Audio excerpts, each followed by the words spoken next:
السلام علیکم، میں ہوں ثنا اور آپ دیکھ رہے ہیں سلام پاکستان۔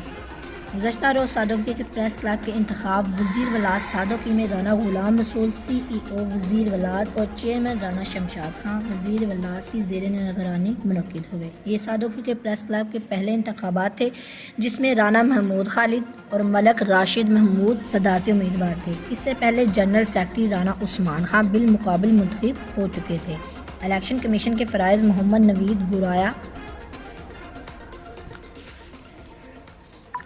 میاں ساجد علی، شیخ قدیر نے سر انجام دیے۔ پولنگ کا وقت دن 11 بجے تھا، لیکن دھند اور سردی کے باعث پولنگ کا آغاز 12 بجے شروع ہوا۔ پولنگ کا دورانیہ 2 گھنٹے تھا۔ جب 1 بجے کا وقت ہوا تو فریقین میں مزید ووٹ ڈالنے اور ڈلوانے پر جھگڑا شروع ہو گیا۔ پریس کلب کے اس الیکشن میں ایمرجنسی صورتحال سے نمٹنے کے لیے 1122 کی گاڑی اور ملازمین بھی اس موقع پر موجود تھے، جس پر دونوں صدارتی امیدواروں کے درمیان مشاورت کروائی گئی کہ چند ووٹ باقی ہیں، ان کو کاسٹ کر دیا جائے، لیکن نتائج بے سود رہے۔ آخر میں سیاسی اور سماجی رہنماؤں میاں خالد محمود، ظہور احمد سندھو اور رانا اعجاز خان نے سیاسی کردار ادا کرتے ہوئے جو ممبران پولنگ کے مقام پر موجود تھے ان کو ووٹ کاسٹ کرنے کی اجازت دے دی گئی۔ اس طرح مزید 4 ووٹ اور کاسٹ ہو گئے۔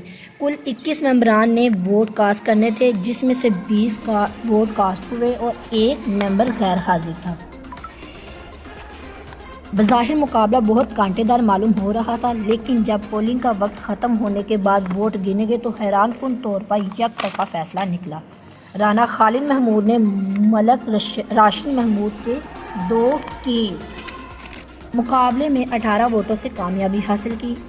پریس کلب کے الیکشن میں بہت سے سیاسی اور سماجی شخصیات نے شرکت کی، جن میں میاں خالد محمود، ظہور احمد سندھو، رانا اعجاز خان، شوکت علی گواریا، رانا حافظ غلام رسول اور ان کے علاوہ کاموں کی سے صحافیوں کی ایک کثیر تعداد نے شرکت کی، جن میں شیخ بشارت، شیخ رشید، شیخ قدیر اور دیگر نامور صحافیوں نے شرکت کی۔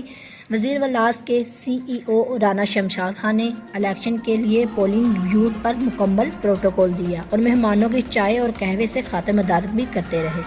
رانا خالد محمود کے الیکشن جیتنے کے بعد ان کو مبارکباد کا سلسلہ شروع ہو گیا اور آخر میں وزیر ولاز کی طرف سے مہمانوں اور صحافیوں کی پلاؤ سے خاطر تواضع کی گئی۔ اس طرح پریس کلب کا الیکشن گرم اور سرد یادوں کے ساتھ ختم پذیر ہو گیا۔